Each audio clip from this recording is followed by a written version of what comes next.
Something's not right. Metabolism slowed down. Okay, let's call the meeting to order. We'll start with the pledge. Pledge allegiance to the flag of the United States of America and to the republic for which it stands, one nation, under God, indivisible, with liberty and justice for all. Okay, welcome everybody. Hope you all had a nice, happy Thanksgiving. I would like to ask Secretary Treasurer Ed J. Warner Jr. to commence with the roll. Scott Horowitz. I'm here. Ed Warner, present. Richard T. Marin, he's absent. Joe McLaughlin. Here. Matt Parson.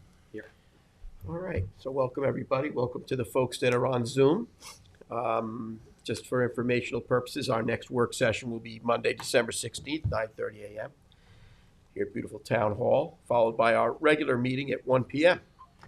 We do have 4 different meetings of minutes that need approval. Is there a motion to approve? Motion to approve. I'll second it. Seconded by Trustee McLaughlin. All in favor? Aye. We did receive some communications. I will make a motion to dispense with reading that. You all can read that. I'll second that. Seconded by Trustee Warner. All in favor? Aye. We do have some discussions on today. Lake Mississauga Association is here, right on time, and I think we'll get right down to business and ask you all to, I don't know how you want to do this. Do you want to, one person at the, What we do is we have various presenters. all right, Going up so to why don't you do that? When you go there, if you could state your name. Is there a sign-in sheet there? Oh, it's right here. I'll move it. You know what? If you could sign your name when you go there and state your name clearly for the record, that will be very helpful. So if you could remember that protocol, that would be great. I'll give up my minutes. If you take a few minutes each is what we usually will do, but there'll be ample time, I think, to get whatever message you need to the board. I know you got a presentation here. Okay. Yeah, just take your time. Good afternoon, trustees. My name is Dieter von Leesten. I'm on the board of Big Fresh Pond, or Lake Mississauga, as is known with the Indians. And we appreciate that you take time to listen to us today on a subject you're familiar with. We talked to you before on this. It really, what we're here for is, we don't have to tell you about Lake Mississauga. You own it. And we want to just point out the troubles which we are slowly but steadily getting into, like so many of the waters in our town area, the other ponds. Lake Agawam is the key example of what can go really wrong. And we have found out over the last year that unfortunately our lake is going down the same slope. We're having more invasive plants, we're having more algae bloom, and we're having certain species which we seem to have more or less lost, like the painted turtles. I haven't seen one in a long time, and they used to be there regularly everywhere. So what we are asking you, and my colleagues on the board will tell that in detail, we need your help. And the help, what you have done with other ponds, is something which we like to ask you to give us as well, to prevent what happens to it before our lake kicks over and cannot be retrieved easily anymore. We have a chance now. And that is really what I have to say as an introduction. And my colleagues on the board will one after the other come up and continue on this line. Thank you. Okay, thank you.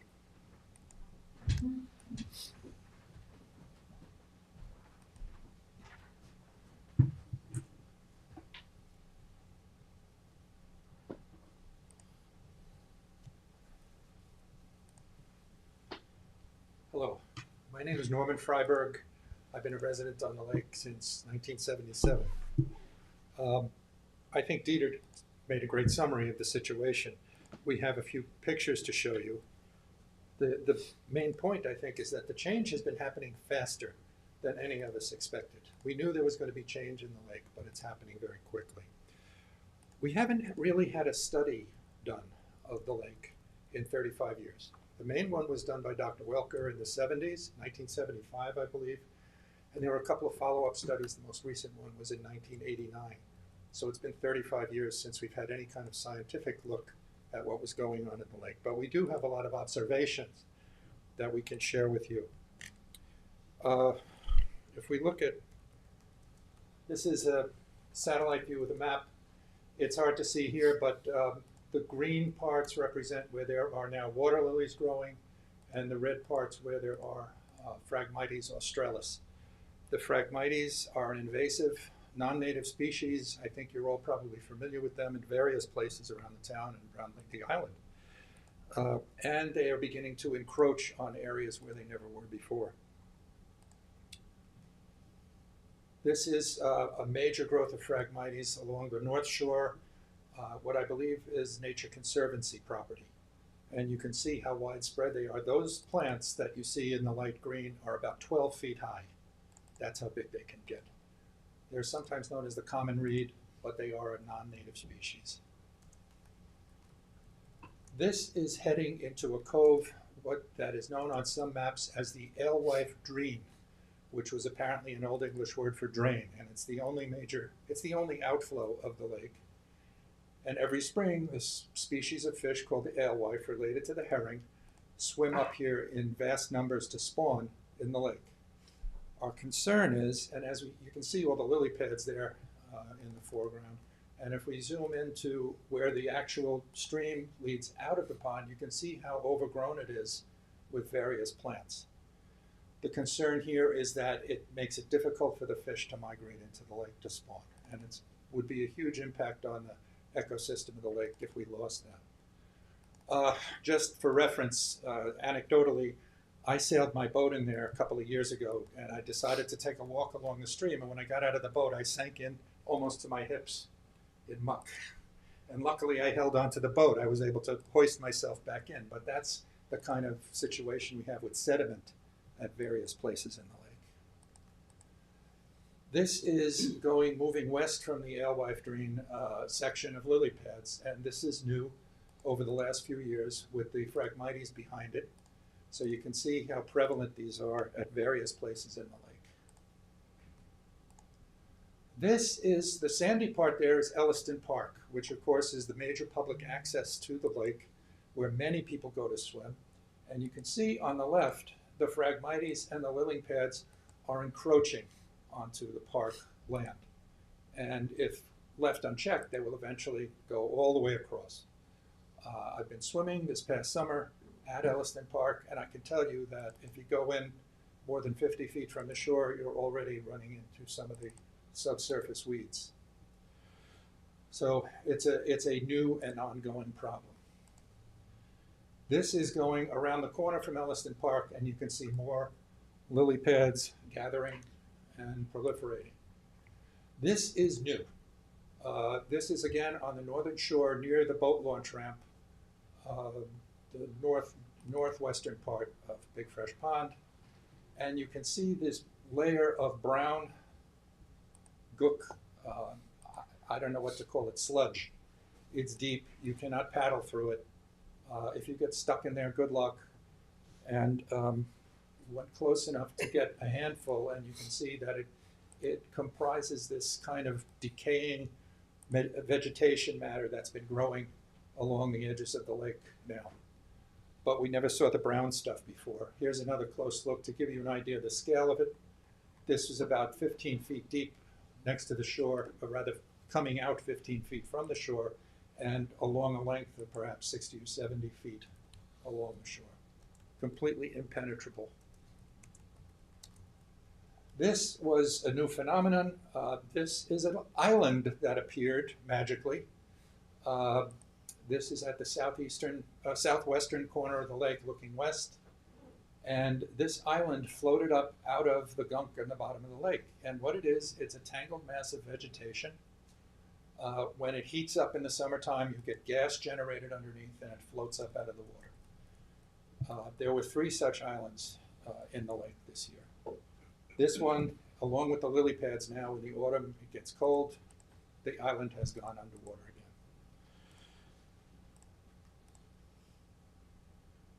again. And there was going to be a video. that the last slide?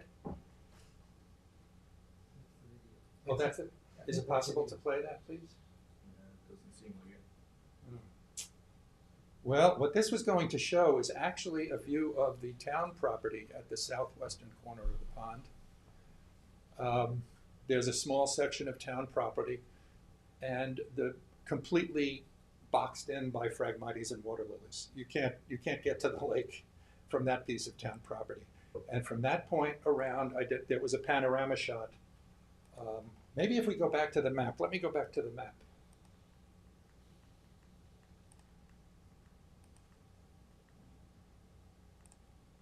So you see that entire corner down at the southern end of the lake where it's all green. Thank you. That whole section of the lake is just solid lily pads in the summer. And it's more and more. And they're not all native either. I mean, you can't really say it's a non-native species, but there are varieties of lily pads that were planted by some people for decorative purposes years ago. And again, you can't get a boat through there. Swimming is out of the question. We also have, as Dieter said, there's a lot of now subsurface weeds growing up that weren't there before. One of our neighbors has said it's like swimming through salad. People who used to swim every day have given up. So we're seeing changes, and we're seeing changes more rapidly than we've ever seen before, and that's why we're here today. Thank you.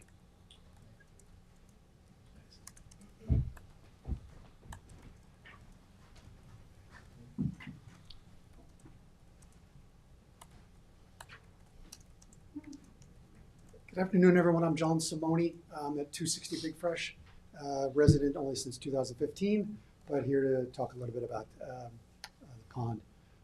My role here today is to focus on what action possibly, to make the ask, what action possibly can the trustees do? The action we're looking for is, like it's been referred to by Norm and Dieter, is a study and to take action for harvesting and removal, namely harvesting and removal of the water lilies, and namely harvesting and removal of the Phragmites. We'll start with the water lilies, if that's the more viable approach that's gone on in the past, and then the muck that was described, to find a way to eradicate that as well. And we think, from the research that we've done and people we've talked to, that the trustees could be the applicant on a community preservation fund application to undertake this work, either the immediate eradication work or the study that we're looking to have done. But of course, given the dire circumstances we're seeing worsening over time, we're looking for some mitigation harvesting work to take place right away. We've seen examples in the community preservation fund applications for studying and managing the lake, and I assume the trustees are a lot more familiar than I am with how often CPF goes ahead and approves that. I saw an example from 2024 applications for Mecox Bay where Gobler was involved in doing the study, and so CPF got behind that. And as you can tell, I'm trying to make sure that I'm asking things that I understand will have legs with Community Preservation Fund group. I actually wrote to the Water Advisory Committee, communicated with Emily about that to say, hey, if we go to the trustees and ask them to become an applicant for either study or harvesting work, will the Water Advisory Committee view that as a viable project to include among their projects that they approve every spring? And of course, Ms. Fenlon said, talk to the trustees first. So that's why we're here today one of the reasons we're here today to talk to you about this. For the water lilies, we're thinking a 5-year program of harvesting would be the appropriate approach. We're consistently removing the water lilies, and since we can't dredge, I can't use the dirty word dredge, we can't dredge. So if we're cutting and harvesting the water lilies every year, that will help remove those nutrients from the water over time, and make it a lot easier for all the wildlife that we're looking to get back in the pond.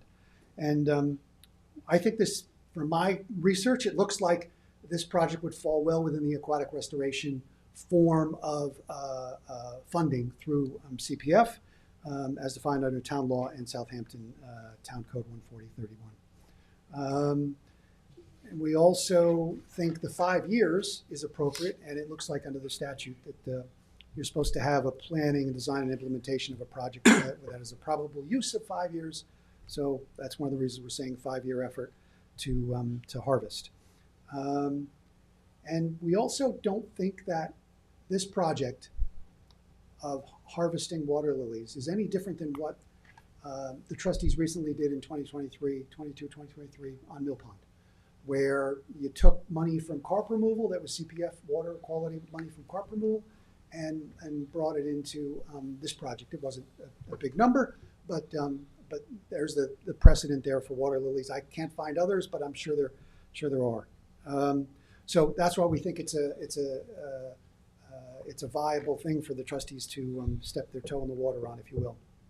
On the Phragmites, we understand lots of people come to you all the time for standard landscaper permits to cut down the Phragmites. That's kind of a routine thing that you have probably on Mecox Bay and Sag Pond and other places. But we're looking for more. As you can see, it's beginning to invade into a recreational use and impairing the wildlife and the alewives' entry into the lake. So we think a more aggressive harvesting approach, even on the Phragmites, is needed. And of course, I've also mentioned the muck, and that's something, again, we would like to have done. And I wanted to emphasize that we as a lake association, every year, more than once a year, we're sending out great newsletters. We hold our annual election event and the gathering event in August of every year, and we meet a couple other times during the year. And we are always talking about how you can't fertilize. Just an absolute no-no. And pump your septic system. And if you are doing the kind of project where the new septic system is required or preferred, get in there and get the better solution going to help eliminate those potential sources of impact on the lake. But since we're being such great stewards, we're hoping that you will share in this and doing what you can to help to be great stewards too of our lake. And that's really it. Thank you very much. Thank you. Who's next? Anybody else? Nope. That was really. Any questions? No, I think it's a great suggestion. I think that it's a great idea to get moving on something so that it doesn't turn into a situation that has capitulated in some of the other water bodies that we have. I think it's good to get ahead of it. To recognize that you have some changes that are starting to exacerbate the situation. I've been looking at the same types of similar types of projects and other projects that are getting funded based on the town law coming out of the water quality. And I think that there certainly is a tremendous amount of merit to what it is that you're saying. And I think that we should collaboratively figure out how we make the next round. I've had some conversations with some folks that own, harvesters, for these lily pads and whatnot, and trying to either get them to, form some type of a partnership with the trustees to help us combat invasives throughout, or perhaps, sell us the machine and let us learn how to utilize this and, take care of this. So I think this is a problem. I think it needs a solution. And I think that, we should set up a bit of a working group, because it's kind of like what's going on with the other water bodies that you're talking about, whether it's Mill Pond or it's Agawam. There's community folks that are a working group that have, these observations, and they have this historical knowledge. And I think that combined with the stewardship of the trustees and with the help of the folks on the Water Quality Committee and the town board, I think we could be successful at combating what's been happening here. So Scott, let us know where we can, excuse me, let us know where we can join in. If there's Well, anything- I think that's imperative that you join in, and if you we look are- at the we are ready. success, We are ready. right, so if you look at the success of the two other water bodies that we've discussed, there's a Yeah. big component of community stakeholders that are involved as a working group to do that, right? And now Mecock's moving in the same direction, having its, okay? So yeah, we're a 5-member historical board and we're spread out throughout the entire town, and I gotta say, we're doing the best job that we can. But it's always good to get the horsepower of the public behind you, especially that local knowledge and those local observations, to show a real, true public benefit of how these projects are going to benefit. So, I make myself available to you as much as I can to do that, and we have got a very excellent, environmental analyst in James Duryea, and we also have the ability to reach to other consultants that could perhaps, help us craft something. And I think we should set up where you don't have to come down here so formal. We could have some meetings at our office over at Hampton Bays and, get in the conference room and as we've done As this. we did it before. Exactly. And then roll our sleeves up and actually get to work. So Shall we work with John to get into the James, Yeah, with James. you should work with James, but James? My question, the question really is, can we use you as a conduit to get together with these other people in other pond areas so that we can join in this group effort? Are you? well, I would, Yeah. I would facilitate that with Okay. you as the Okay. president of the board. I don't have a problem facilitating Okay, that excellent. straight out of the gate. And then James's expertise is in dealing with, the regulatory authorities and helping us. We did apply for a water lily removal permit for Big Fresh Pond, and we got a response back, and we needed to give them updated pictures and stuff like that, which we did. So we're just waiting for a response. So there's something is in action already. Right, so we It's had, already, from our last. right, so From we the last had a meeting. meeting, just Yeah. so that you know, and so that, right, so that the public knows, you did come in, we did have a conversation, and we did take an action, because to do these things, you need to get permits. So your requests and our discussion didn't fall on deaf ears. We've been working on this. Excellent. Good. to So know. so Yeah. we're Thank already you. wheels in motion on this. The board's already wheels in motion on trying to find a solution, because you need to have the blessing of the other regulatory authorities. So it's good that you came in, because, right, we're in a holding pattern right now. And I would facilitate, with my board, what it is that we need to do, and then James can continue on in the good work that he does in helping us deal with the regulatory Okay, so authorities. we are waiting word from you now. The moment you have a response as to Well, what's next. that's just one. That's I one- mean, you one- guys- Yeah, one yeah. piece. You One need to other meet piece. with the trustees to see. Now, let me ask you another question. The trustees every year used to clean up Alewife Creek. We do it every year, You do it every year. yes. Now, Ed, if you could look at this point where it has grown in, that's where you never had to do anything before. If you could point it out to whoever that does the cleanup, to really go the entrance from the lake into Alewife Creek, that is a new phenomena that's growing closer and closer. The Phragmites and the branches and the trees which have fallen into the creek the rest of the way, that was always cleared out, but not that didn't need it. Now it needs it. Well, our marine maintenance, our crew of 4 will go down there this late winter, early spring. Yeah. More late winter, and I will recommend basically to start basically from Noyak Road and go all the way to the very end to Big Fresh. Excellent. So to Thank do you. the whole 9 yards. Normally we do from the North Sea Road down towards the Noyak Road, but Yeah. we'll expand the Would be and, great. and just send them down there with their wader boots, and hopefully the water level is low so they can navigate quickly through there and clean Yeah, up the water level branches. has gone down. Yes, so we haven't had much rain in 60 days. So So navigation aids have been a priority for the maintenance crew at this time of the year. Navigate through the. Right. the river. Not navigation. I am the trustee of the area, so if any of you have any questions, I am the trustee liaison of the area, so you can always reach out to me personally, and I will talk to Scott or to my board and see what we can do to facilitate more conversation. Excellent. Thank you. But Thank we you. already started with one component of what you need after our other meeting.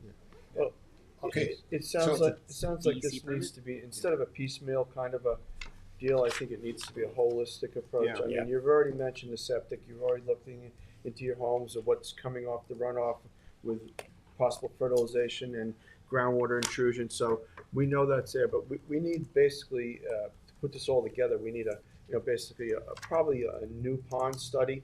Yeah. And, I know that's very costly, but we do have the history of working with,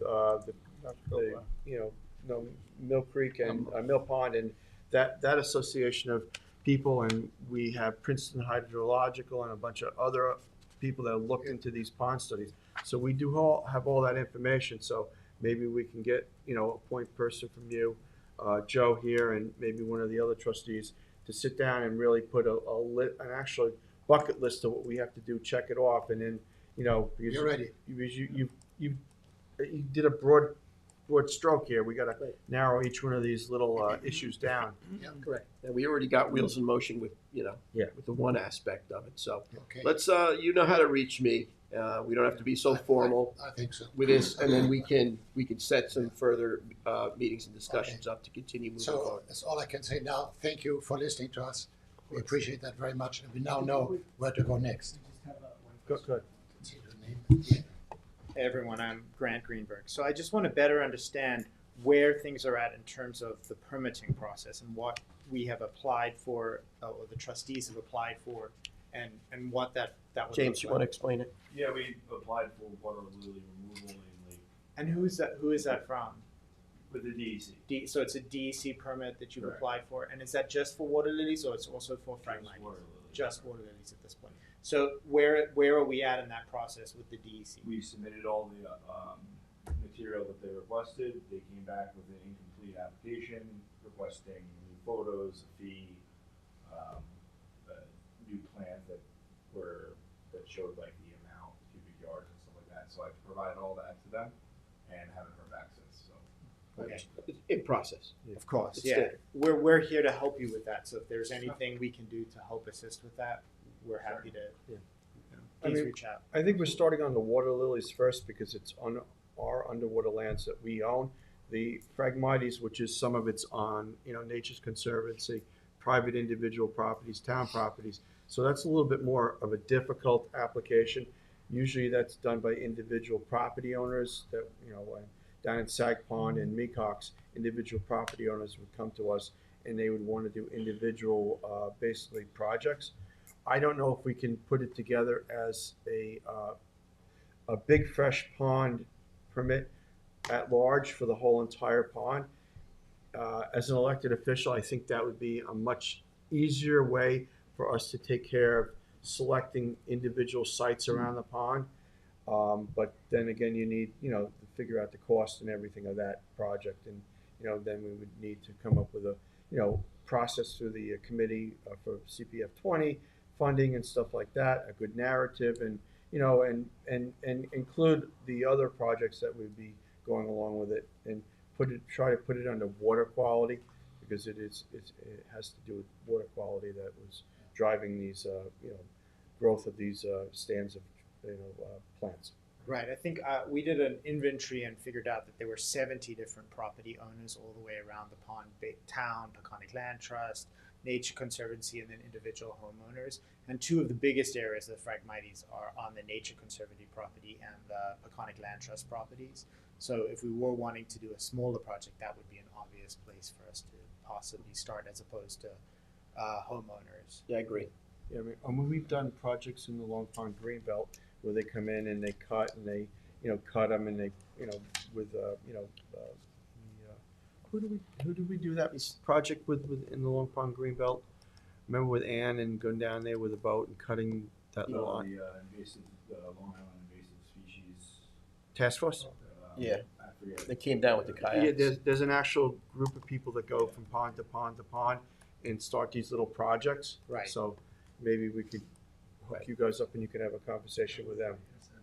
I think we're just going to have to Yeah. continue to have some meetings and keep moving forward. Obviously, we had one. We started the first part of the process, and we need to keep going. And if you look at the other water bodies that we talked about, Mill Pond, Agawam, Mecox, it's a process. it takes time. These things are not like, silver bullet solutions. Please, can you repeat again, what's the name of that invasive task Long force? Island, Yeah. Long Island Invasive Species Management Association. Right. Thank you. One thing that you have that none of the other ponds have, you have alewives in there, Yes. which makes it a completely unique and different, that they're a managed resource, New York State, and the town has taken it upon themselves to have no catching of alewives when they're going to spawn. So you have a unique, basically, fish in there. So you take that, I think you should utilize that, or we should We should utilize utilize that. that as much as possible. It's a fact. Because, I mean, this is one of the biggest spawning grounds for alewives other than It's a Peconic. protected species. It is a protected, so that gives us a level above what we do in some of the other ponds. It's an excellent project. And that's why we're trying to get, with Mill Pond, we're trying to get a fish ladder to get the alewives reintroduced into Mill Pond so that we have that talking point for that pond Right. also. And just to go back to water lilies removal, past experience with DEC, I just hope you guys understand that it's not removal of the water lilies completely. It's at the end of the season, cutting off the tops so that they don't drop back down and stuff like that. Sure. It's not Yeah. removing it. I think they only allow like up to 20% of the entire amount of water lilies to be actually removed. Right. So there's possibility maybe to do like strips to allow access and stuff like that, but it's not to just completely remove them. They are beneficial to the lake, fish, alewife habitat, shading to prevent high temperatures, stuff like that. So Yeah. it's not a complete removal, it's just when they die off in the fall and you get them before the nutrients then decompose. Right, and I think that's, we're completely in agreement with that. Our point of wanting to do it is just to start to remove some of the nutrients in the lake, because it does seem like with the excessive plant growth that we've been seeing in the last 2-3 years, that it is building up and getting progressively worse. So if we can open up some of the water lilies areas, we feel like that will help Right. significantly to take. You got to manage it versus just letting it run wild. So you got to Right. get a handle on it. So assuming the DEC approves the permit, what could potentially happen after that, and how can we be ready to help at that point? That's, that's up to That's the we trustees and that's a big discussion. That Okay. we've got to who's gonna pay for it. exactly. That's what you got to make an approach to get the grant. That we got a lot of steps to get through before we get to that point. But you need this to get to that. Those are conversations we can continue to have with consulting with other people and Sure. as we move forward. So right now you're saying we should just wait until we You get. should wait now. Let's get this going. We'll set up another meeting. It doesn't have to be as formal. We can meet in our office in Hampton Bays, and we can kind of do similarly like these other organizations have going on, just among this one with you folks, and then just keep chugging forward that way, and we'll boil it down.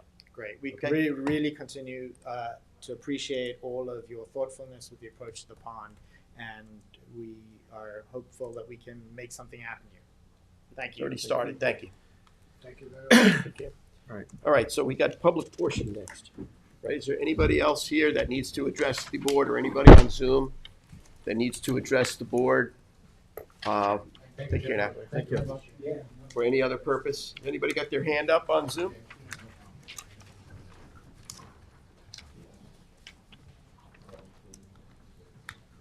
Nobody?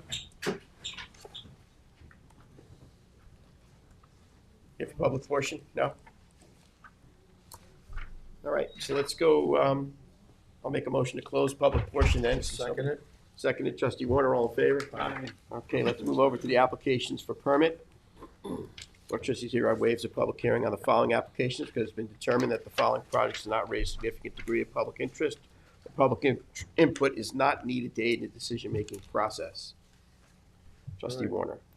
Have a Trustee Resolution 2024-333, application of Lighthouse Trust, 3/3/20, 11 Lighthouse Road, Hampton Bays, Suffolk County, tax map 900, 347-1-20.1, body of water, Shinnecock Bay, We worked on this at several work sessions. I believe we have gone through all the issues and questions, and I'd like to recommend its approval. I need a second. Second. Seconded, trustee McLaughlin, all in favor? Aye.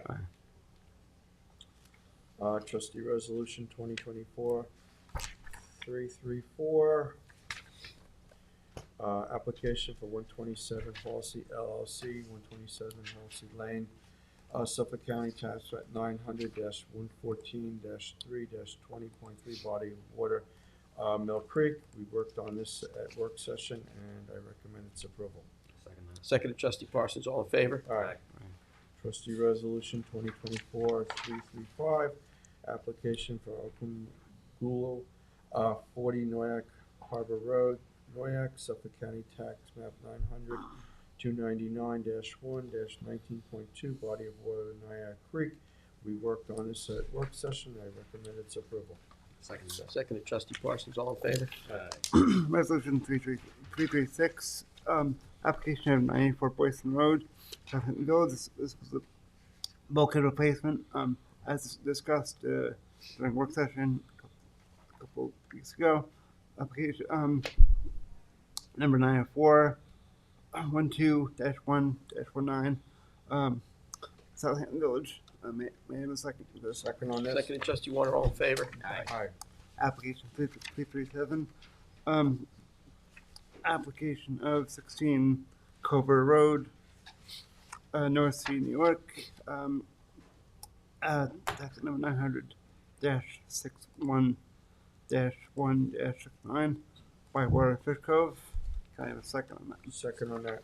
Seconded, trustee Warner, all in favor? Application 338, I'm sorry, sorry, resolution 338, application 90 Island Creek Road, North Sea, New York, tax map 900-92-314, Whitewater, Little Savannah Creek. Can I have a second on that? Second. Seconded, trustee Warner, all in favor? Aye. Got that. Have one more. Sorry. 339. Application, resolution 339, application 191 Big Fresh Road, Big Fresh, North New York, Southampton, tax at 900-94-1-35 by Ward Big Fresh. I have a second on that. Second. Seconded, trustee Warner, all in favor? Aye. I've got trustee resolution 2024-340, application of Steve Ryder, 191 Long Neck Boulevard in Flanders. This is something we've worked on progressively over the last several months, and it's nice to see this finally getting through here. So can I get a second on this, please? Second. Seconded, trustee Warner, all in favor? Aye. Back to Ed. Trustee resolution 2024-341, recall and amend resolution 2024, trustee 330 for a new pressure washer. Second. Seconded, trustee McLaughlin, all in favor? Aye. Trustee resolution 2024-342, authorizing expenditure for hunting signs. I recommend approval. I need a second. Second. Seconded, trustee McLaughlin, all in favor? Aye. Trustee resolution 2024-343, 2024-25 waterfowl hunting location application. Whereas the following waterfowl hunting location approved individuals from the wait list, permit number 232, Michael Soma, approved from the wait list. Second that. Seconded, trustee Warner, all in favor? Aye. 2024-344, transfer permittee and or addition of co-permittee were received. Permit number 71, Matthew Soma and Attilio Soma, removal of a co-permittee Matthew Soma and addition of co-permittee Nick Nickus. Permit number 232, Michael Soma, addition of co-permittee Nick Nickus. Permit number 88, Kim Lesser, removal of co-permittee William Stabelic, who's deceased. Permit number 89, Kim Lester, removal of co-permittee William Stabelic. And permit 116, Keith Ellison and Richard Jaminski, removal of co-permittee Richard Jaminski. A second on that. Seconded, trustee Warner, all in favor? Aye. 2024-345. Following waterfowl hunting locations late renewal applications were received in the trustee's office. Sean King, number 49, Daniel Lozado, number 86, Timothy Hurley, number 9, William Clare, number 191. And they are hereby being approved. I'll second that. Seconded by trustee Warner, all in favor? I have a walk-on here. We have a walk-on. Walk-on, I'd like to do a walk-on. and you I will give you the second for your walk-on, all in favor? Aye. Aye. Trustee Warner, you have the floor with your walk-on. Walk-on number 20 of 2024, register reads as Be Ready Fishman Hatter, $17,946.88. Elm Financial Services, $2,791.25. Joseph R. Lombardo, $2,300. PSEG Long Island, $36.51. Town of Southampton, $8.38. East Hampton Town Trustees, sum of $2,000, and WB Mason Inc., $72.49, for a total of $25,155.51. I recommend approval. I need a second. I'll second. Seconded trustee McLaughlin, all in favor? Aye. And Parsons. And Parsons. You guys are kind of right neck and neck on the right. second there. Photo finish. So that completes the scheduled agenda. I don't know if there's any additional discussions that need to be had. We've had a busy morning here. Okay, good. Has anybody got anything they need to report? No? No reports, Joseph? Not my end. All right. Well, that being said, I think that we can adjourn our meeting and move off to executive session for the purposes of discussing personnel issues. I'll second. Seconded trustee Warner, all in favor? Aye. Have a good afternoon, everybody.